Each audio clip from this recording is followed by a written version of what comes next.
Well, welcome to this week's episode of the Wheelhouse Cycling Podcast. I am Catherine Bates, joined in the studio by the one and only Henk Vogels. Welcome. Thank you for having me back, Kate. Oh, you're part of the furniture now. Surprised I'm back.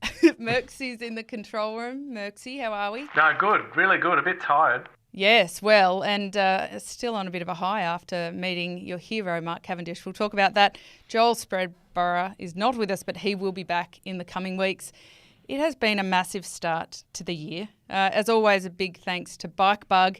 If you've had a bit of bike envy over the summer, head to Bike Bug, find yourself some new kit. You can get what the pros are riding or something close, something that looks good. If you're buying clothes, please make them bright. I've seen so many people on the roads in Perth at the National Championships and in Adelaide at the Tour Down Under wearing black. And I just think, come on, be safe, be seen. Well, I've got a fluoro factor. So excellent. That's and my new coaching kit is like nice and baby blue. Well, so you can see me from a mile away. So two little info drops there, Henk. Oh, no, they weren't nudges. They were just, nudges. That's just how I roll. So you've got a bit of exciting new news in 2025. Hit us. Fair bit has happened after the Christmas break. So, yes, now managing Factor Bikes Australia. Stop it. That's a big gig. Oh, it's massive. They're beautiful bikes. I love them. We've been with the team for the last 4 years on Factor, and they're super fast bikes, and now I get to sell them all around Australia to all my good friends and good dealers and everything else. So I'm pumped. I'm been on the road, and I'm going to be clocking up some frequent flyer miles after already the first 2 weeks of the year where I've crossed Australia twice. So I'll be moving around the country around that. On the plane and on the bike too, I reckon. We've just come back. We saw you at Tour Down Under. We being Merckxy and I. I was in Perth. Merckxy didn't make it to Perth. Merckxy, what do you reckon about the Tour Down Under? We were only there for 2 days, but you hit some big personal goals in those 48 hours. Well, I got to meet Cav. Yes. And second to Peter Sagan. Cav's I love him.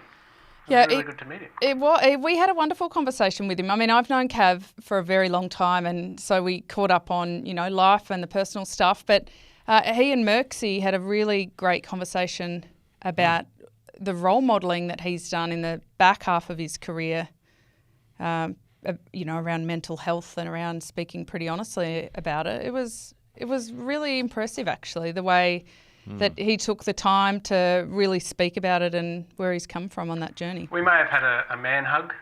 There was definitely a man hug. You needed a man hug? Mm-hmm. It's funny, I said to him, Cav, I'm really proud of you. Like, I was on T-Mobile when he got his first contract there, so I remember him from way back there, and he goes, oh, yeah, Kate, but I was a dickhead, so I had to make good for that. And I thought that was really kind. And also, there were so many people coming up wanting photos and autographs, and at the end of the night, he was exhausted. And I said to him, it's exhausting, isn't it? And that was just at the dinner. That was just at the dinner. But, yeah, I said, it's exhausting, isn't it? And he said, it is. But early in my career, I refused to talk to anybody. I wouldn't take photos. I wouldn't have conversations. He said, and I feel like I need to make up for it because as tough as it is having people coming at you the whole time, he said it would be pretty rough if nobody wanted to talk to me. Yeah, and it's amazing that he talks about mental health stuff because that's kind of like really unspoken about, and there's something wrong with you if you have mental health issues. So I'm glad that someone of his stature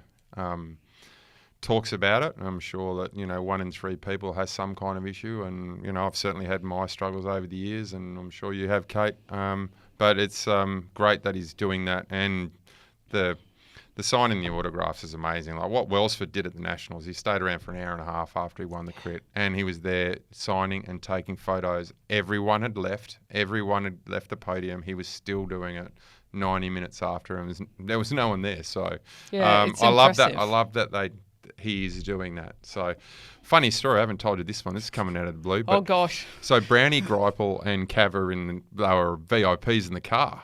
Right, and Graham Brown, yes. And one of the stages, they got off the course. And, Cav's supposed to be in the convoy, VIPs, in on the course, and they got barricaded by the cops. Anyway, Alistair McKellar was saying the bunch rode past and Cav's in the middle of the road swearing his head off, going, don't you know who I am? We're supposed to be in a race, man. Come on, let us through. You know, like fully ripping. The bunch is laughing at Cav going, he hasn't changed one bit. He's not changed one bit. So good to have him down here. Oh, it was so good. And I said to him, how was, Christmas and stuff? He said, I was just home, no training camp to go to. It was amazing. He said, and to be honest, I didn't really want to come all the way down here, but Stewie O'Grady asked me to. It's 25 years. He said, I realise that my career was built on the shoulders of so many people who lifted me up, and it's now my job to give back. I love that. Yeah, and a free trip down to Oz, not bad. It really is that, this time of the year. He spoke fondly of your sister. He did. He dropped that he had a little bit of a crush on my big sister Natalie. Oh, so you could have been a Cavendish He family could have member. been my brother-in-law. Wow. Yeah. Yes. Oh, well. Oh, well. Sliding doors moment. I was going to say something rude then, but I won't. Yeah, don't. We also caught up with Andre Greipel, legend of a guy. He is. Yes, and I hope he's listening because, Andre, you told me that you would listen. I gave you the name of the podcast. And I've known him for a long time too, back through T-Mobile days as well with early Cav. And he said it's quite amazing in Adelaide. He gets recognised on the street, whereas he can walk around his hometown and no one knows who he is. Well, he's the record holder at TDU, 18 stage wins. Well, so no one's beaten that. No, it's good you bring that up though, because in the first 2 years he did it, he started winning in 2008. His final stage win was 2018. He won 3 stages the first year, and then he won 2 stages the next year. Do you know who won 3 and 3 in their first 2 years? So is tracking to be better. Mr. Welsford. Mr. Welsford. How good was he? How good was he? So he won 3 here. He won 3 last year. The opening and the closing this time, including a big bingle in the middle where all of the world got to see his bottom because... That's twice this year, I might add. The world's gotten to see his bottom. Yeah, twice this race around with his bum hanging out. Do you think that... So literally he's riding with his arse hanging out. He literally is. What a start to the year he's had. State championships, national crit title, crashes in the national road race, rides for his teammate, comes over here, wins 3 stages. What a ripper first month. It's interesting. If you look at the likes of Mark Cavendish, the one thing he always said was missing from his career, the tremendous career that it was an Olympic gold medal. And I have to, in part, think that now that Welsford has his Olympic gold medal, he's got a bit of freedom to now really go after his road goals, knowing that he doesn't have to check back in, whereas Cav was always like, I'd really like to. He went to the Olympics to do the Omnium, got beaten by Viviani. Like, he was so close, but he never got that. And I don't know, I just see Welsford like having fun because at Nationals, we were there, he would come round and like poke faces. Oh, that's Sammy. And like he was having fun. He was relaxed. Boys. Like he's just normal bloke who wants to hang out with the lads. And I really hope that he keeps his head screwed on from now till the Giro because there's no chance of him doing the tour. So he missed out last year in the Giro and I think he was pretty pissed off. But he did double his contract again because his bonuses are about double his contract. So he's ticked some boxes again, monetary-wise. But, yeah, he's really keen to get into a Grand Tour. So hopefully he can hit the Giro with the speed that he had in January. Well, it was an interesting TDU, both in the men's and the women's, because we didn't have an Aussie on the podium. And after 25 years, it's still such a big international race. For the women, it's building each year, where we had a lot of Australian. Victor's Amanda Spratt, she won 3 years in a row on the women's side. But now and it's not a lack of Aussie talent either. Fergus Browning, you know a lot about him. He's a very good sensational young bike rider.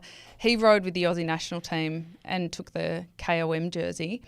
It's good to see him get some rewards and get his mug on international television. Yeah, I mean, it's a real hard one because the Euros kind of let a break go if it's 1 or 2 riders, they kind of let it go. So it's hard getting in a break in TDU. So for him to do it 3 days in a row is chapeau. But I mean, some of the other results from Ollie Bledden and Liam Walsh were just as good.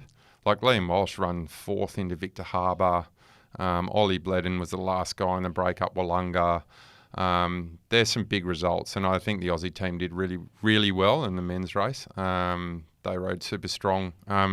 It's just a pity that sometimes they go, oh, he's just an Australian team member, so he's not a World Tour legend, like Jens Voigt going off the front, and good luck catching him. Fergus should be in a World Tour team. He is that good. He was the best under 23 at Nationals. I mean, I saw him come out of the break, right across to the bunch and nearly catch. Baudry won, but Fergus was the strongest under 23. He's still under 23, so super strong guy. So hopefully he finds a home because he deserves one. I love watching the young talent. Liam Walsh, he was incredible in Perth at Nationals for a domestic rider. Got some form. He's got some form. So Merckxy and I went out when Muzz had just reopened up here in Brisbane, the Murray International Crit Track, I think great. is the formal name. So good. And we had a chat to his dad, Liam's dad. He's got a younger brother, Finn, who rode amazingly in under 23s as well. And he just spoke of how wonderful it was as a community that they do their international competitions, they have big lofty goals, but they also come and do club racing and they're part of a community. So when they go, especially in Australia, to races, they've got all of these people cheering for them and they get a real sense of belonging and a real buoyancy from that. That's like returning to the old days. I like that. I think that really helps the riders. Yeah, I think you have to do that. Otherwise, where are the young juniors, where are they going? If they can't if they can't turn up to a local club crit and see, the big pro there, and that you aspire to that. So it's like a social responsibility. So I really hope they all do keep doing that. But he's right at Nationals. I mean, I was driving the commissaire's car over there, and that was a hard finish. Did he know about it? Did he know about what? That you were driving it? Yeah, I don't know if he did. I was pretty incognito. As incognito as Henk Vogels can ever be. Speaking of Tour Down Under. Here we go. Cycling News wrote an article a couple of days ago. Is the race too easy to attract the world's best talent? Is it? I didn't say it. I'm just reading it. No. It's good. Don't shoot the messenger, Vogel. No, not shooting the messenger. I like the point though, but I can tell you right now that it is quicker than ever. I had a conversation with Ollie Bledden in the car on the way to this podcast, and he was saying, in the bunch now, if you can't do 500 watts for 5 minutes, you are in the gruppetto out the back of the convoy. That's on any part of the course. So this is not up Wollonga. This is just rolling over a climb. If you can't do those watts on the wheel, not in the wind, or like you are out the arse. Okay, so question then. Greipel won 2 GC, right? So we won 18 stages, but 2 overall editions. Could Sam Welsford win, or has the tour changed as Ollie Bledden describes? Because that's quite a different scenario to people saying that it's not hard enough. Stewie's changed the tour so it's harder. So Mount Lofty, Wollonga were not in those races when Greipel won, I don't think. Oh, God, don't quote me on that. We drove up Mount Lofty and... Stewie's made it harder and the World Tour's got more professional. So back in 99, at the end of our stage was at 1:30 coming back from the nightclub.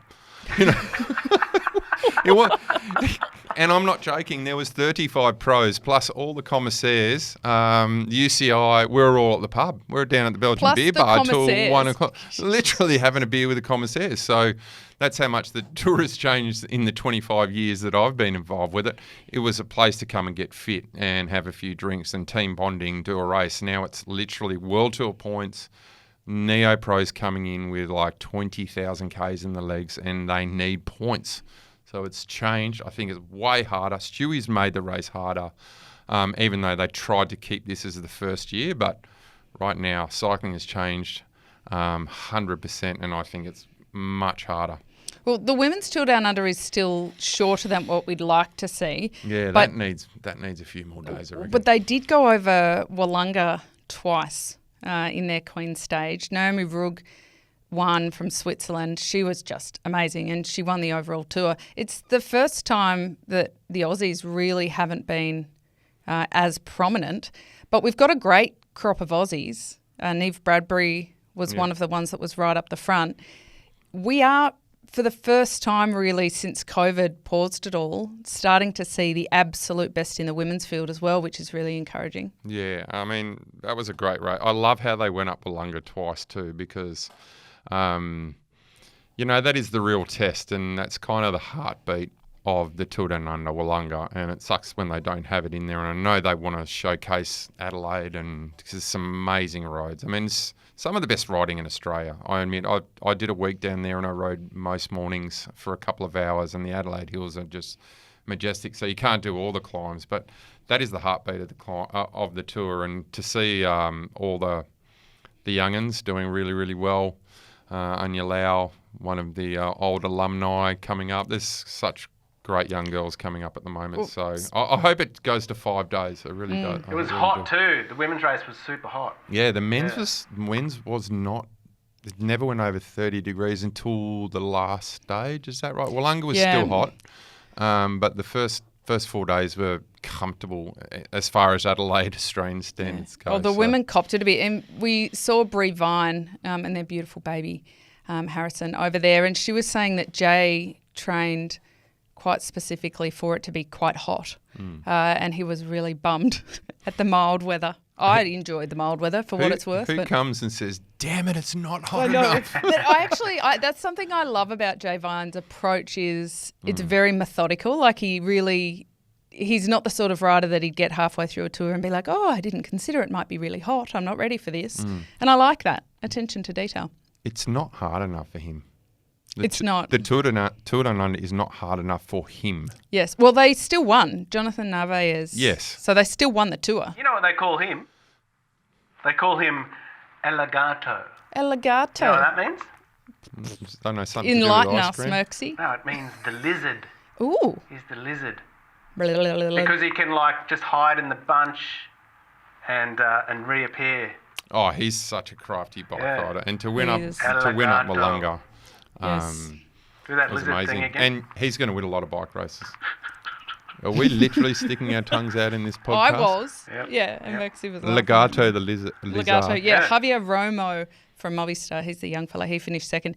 It's I did not see the podium. I was on a plane directly. No, while we're talking How about, bad's that? Because Movistar, you actually don't see them win that often. Not like some of the other teams that just win so much. And Cofidis is the other one who you're like, are they still in the World Tour? Brian Cockard won another stage. Yeah, he's a bit of he's a stealthy rider who, in that really hard races, he wins a lot of hard races. So it's a good signing by him. Good I agree. by that team, I should say, because like I said, they're kind of off into the, I wouldn't say sunset because that's. They've been around a long time, I used to think, are they literally still a team? Because I never see them get any results. They are, and they do win sometimes, not as frequently as they used to. Isn't it weird that a French man has a name of Brian? Well, it's spelt with a Y, so and it's his surname is fancy. I'm not going to go into any jokes here, but Brian. You already have couldn't given. It be like Charles or something else? Or Franck. Charles Coquard. Franck Coquard. Brian. We've had a little break. Right, we've gone off top nothing again. has changed. We're talking about sprinters. Sam Welsford. We've talked about Andre Greipel. In the women's, Chloe Dygert had a brilliant sprint. How strong is Oh she? my gosh, she's unbelievable. Stand on it. See you later. She's a sprinter / brake rider / time. She's does everything. It's so wonderful that she could come down Had the pink shoes. and do the race. Had the pink shoes. You always notice her. Just like it was Spratty blue shoes. Yeah, I like shoes. I'm a shoe guy. You're a shoe guy. But pink shoes, but yellow card for Danny Van Poppel. It's the first race that they brought them in. He got a yellow card for erratic sprinting. What do you think about the yellow card system, Henk? I think it doesn't work. Why? Because I spoke to Greipel about this. Ooh. We may or may not have been having an amber drink. Yes. Amber ale. How many amber ales may you have been into the conversation? I literally had about 2 beers the whole time I was in Adelaide. I wasn't down there for drinking sessions. But I did speak to Andre about it, and I said, what do you think about the yellow card? And he's like, until they give the yellow card to the sprinter, nothing changes. So if your lead-out man does it, you as the sprinter who they're riding for gets the yellow card.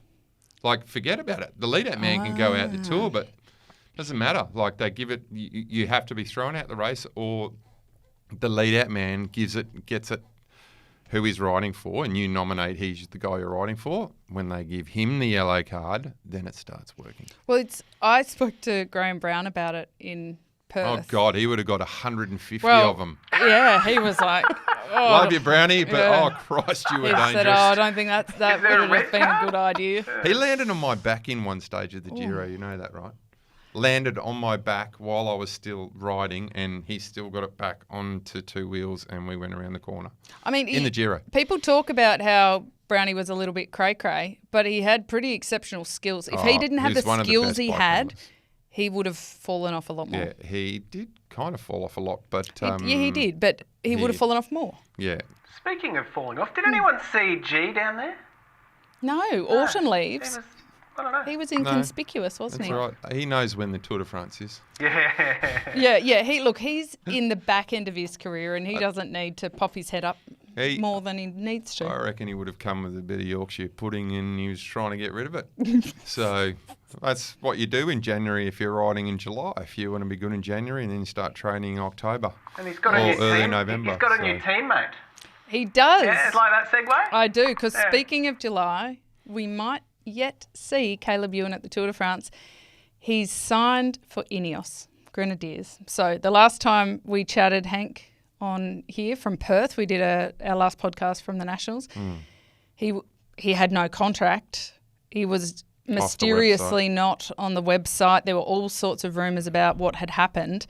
But the strongest sentiment was that he hadn't ridden in a while, and this was quite likely the end of his career. So this is tremendous news, tremendous work from his management to get that over the line. And they don't have a sprinter. Does this likely mean we'll see him at the Tour de France? I don't know. Do you think it's legitimately all done through the UCI and everyone's happy?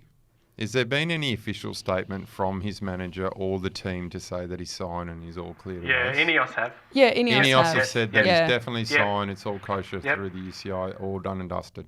Look, my understanding was he wanted out of Jayco Alula because he wanted to ride the Tour de France. For Astana. Yeah, he got his welcome to go. He was meant to sign for Astana. That fell over. Then he came back to Jayco. Jayco said, sorry, we're full. And then he had nothing. So other than a bit of a hiccup there with whatever happened with Astana, it doesn't sound like there's any ill will.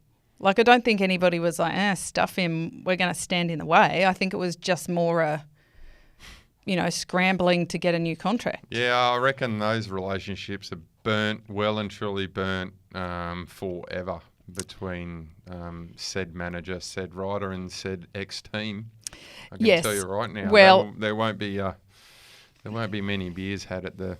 I don't know, it could be completely wrong there and it could all just be business, but yeah, there was some pretty... I'd love to be a fly on the wall in those negotiations. Yes. Well, look, we missed him in the summer, I must say. Like, would have been an awesome course for him in Perth. Yeah, and if he was on form and with the, spring in his pedal step of a new team, he could have really been impactful. I tell you what. Point to prove. Tell you what, I reckon he's going to be an angry little man in the next couple of races if he's kept. I reckon he's going to have a point to prove. I reckon he's going to have a point to prove after all this. You can go two ways. It can end him, or it can just 10 wins for the year.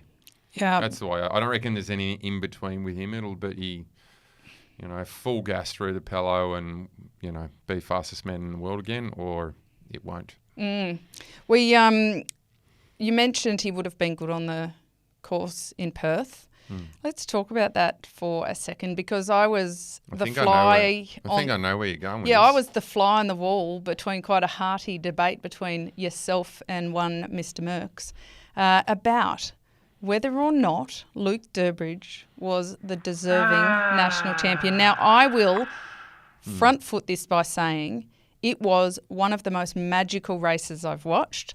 The aftermath was magical. It was very emotional. I gave Luke Plapp a pat on the back afterwards and said, mate, you'll be remembered for that, for what you did.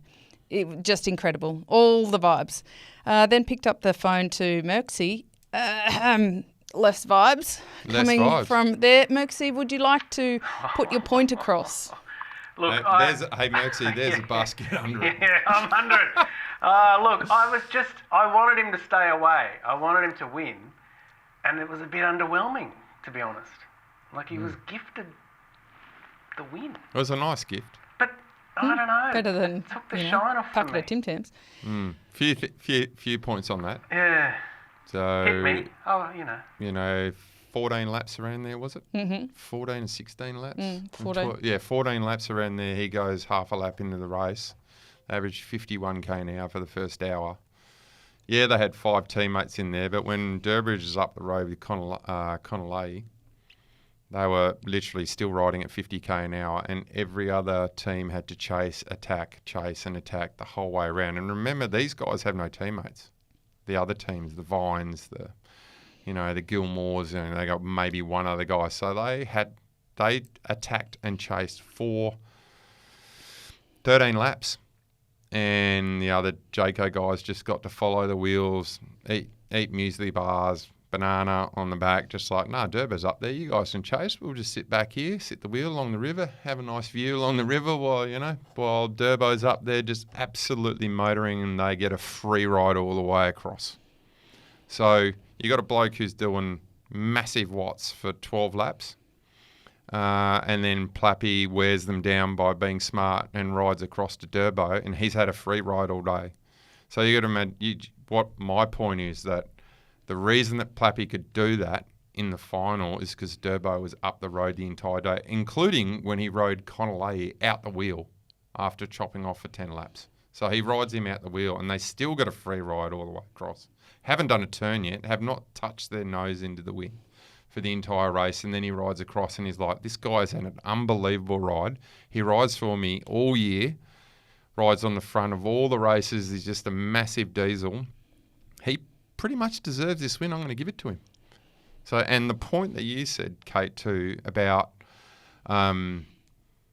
him being remembered for this one more than the others, I agree with too. Yes, because he's already won 3, right?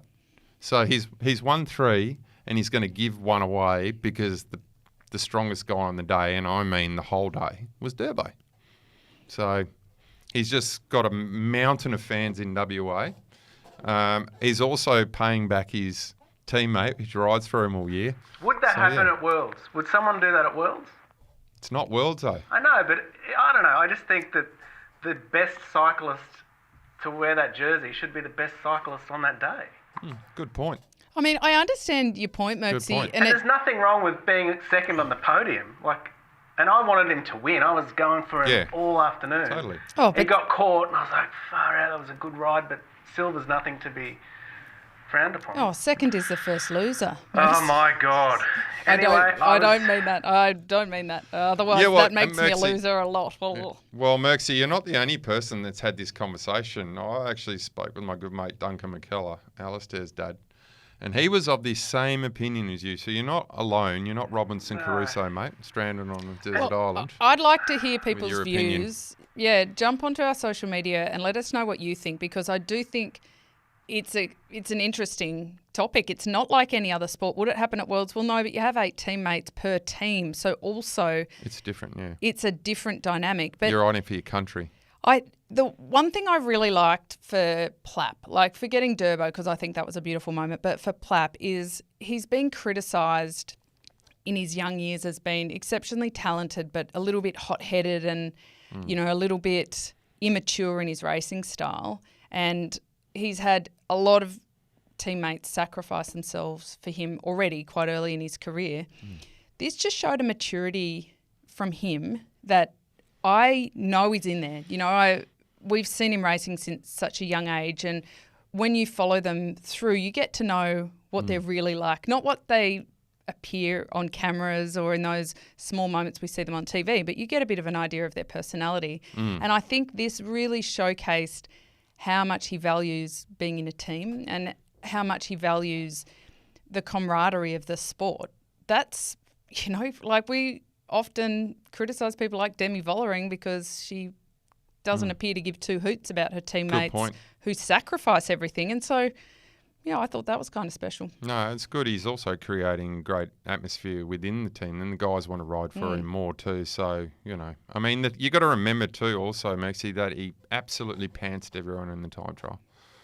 So I followed him in the time trial. I was doing like 52k an hour over the climb. This is unbelievably fast. So it was very cool, actually. Plappy at the end, he swung away to the fence, and I think he did that so the photo of Durbo was just him crossing the line. Yeah, that nice clean classy. photo. That was classy. But afterwards I said to him, "Oh, are you headed straight to TDU?" And he said, "No, I've got to go back to his farm near Bright because he has sheep, and one of the sheep had passed away and he had to check on the other ones." And it was with such genuine concern, and I thought that's something that he knows keeps him grounded. So he keeps returning back to the farm and it really takes him home, and I like that. That's also suggests he's got a bit more longevity in his career because he's already pretty early finding the balance. I heard he lives in a shipping container out there. Is that right? Yeah, I believe so. Shipping container. Yeah, and literally has time trial sheepies. bike, road bikes, and Yeah. Jeep. Reckon he's got an AC out there. Christ, it'd be hot out there, wouldn't it? And bright. Well, and it would be bloody cold too at some points in the year. He came home in the middle of winter last year. Surely he went to a hotel. No, I don't think so. No? No. Just a couple more blankets. Yeah. I'll have to a lot ask him. more I'll have blankets. to ask Yeah, him. I'll have Plappy, to how ask do you him. stay warm? In Bright. Yes, in Bright, how do you stay warm? Maybe he shears the sheep and has himself some like Davy Crockett style clothing. Right? Does anybody get what I mean? Yeah. Merckxy, you're dead Yes. silent. Come on, back me up here. No comment. No comment. Before we do wrap up today, because it's been a little while, guys, and we have missed you, Merckxy and I wandered around the village at the TDU for a little while. We're actually doing some interviews for the Amy Gillett Foundation. We were talking mostly about road safety. I will say, very concerningly, everybody we spoke to had an altercation with a car.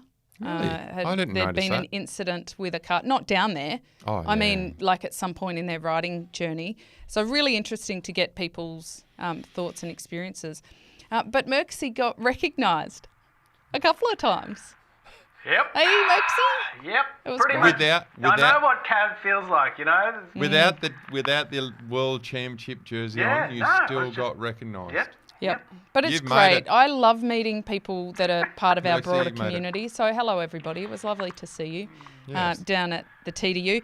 Before we go, it just wouldn't be a Tour Down Under without Tiffany Cromwell and Valtteri Bottas popping their heads up. Now, Rattle Gravel was the second edition of their gravel ride down there. They also launched a gin.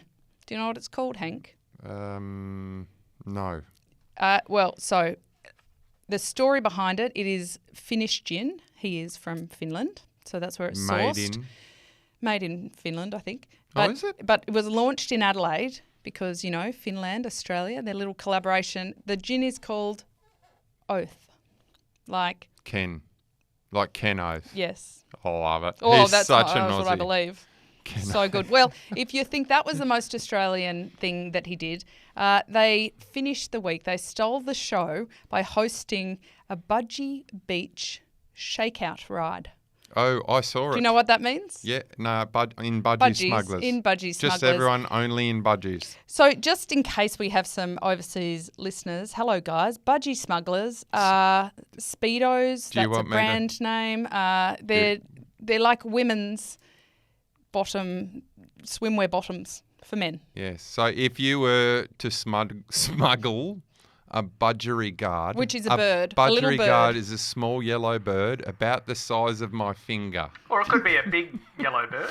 All right, or a big yellow Yeah. bird, or it's not a cockatoo. But they are named as such because it looks like you are trying to smuggle such a little We're a not bird, a big smuggling bird. a cockatoo. We're Not an smuggling eagle, a Hanky. budgie. So, Anyway, Val. don't know where we're smuggling it to though. Val, Tiff, and their merry men and ladies did a lap in Adelaide on their bikes, just in their togs, in their swimwear, in their Yes. cozies. I saw it. I did ride past it as it was happening, and there was probably 2 ladies and 88 or 90 men, and they were A lot of all... skin on show. That's Yes. a lot of budgies. Hey, you got a pair of budgies, Merckxy. What's on them? You got 2 pairs, I actually. don't know, pineapples. What is it? Pineapples. One's flamingos and the other's is lobsters. Oh, yes. Oh, Sorry. nice. Yeah, they're very cute. I don't have any. You look a bit spunky, Merckxy. Oh, we'll have to get you some. You and Merckxy can rock matching lobster budgies. I'm not sure anyone wants to see us in budgies. Oh, well, we definitely will have to do that now. Apparently, as he rode off and there was some media watching him, he yelled out, "Does anyone have any sunscreen?" Oh, God. I thought you were going to say the budgie escaped. No. Oh, boy. On that note, On that sorry, note, all right. Well, look, welcome back, everybody. Thank you again to Bike Bug, our wonderful partners. We did see them down at the Tour Down Under. They had a very schmick little setup down there. It was wonderful to see Elliot and the crew. So, head online or in-store if you're in Queensland to Darra to take a look at the stuff and, upgrade your gear. We will be back in the next couple of weeks. I'm going on a mini little leave of absence, but Henk, you and Joel are going to God, carry... heaven help us. carry you. Oh, my heavens. Merckxy's going to come in here. Yeah, I might sit on the Do you reckon you can do both? Yeah. Can I get upgraded? Yeah, sure. I mean, I won't be here. Why don't do you- whatever you like. Why don't we do that? Yeah. Merckxy, just come out of your comfort zone.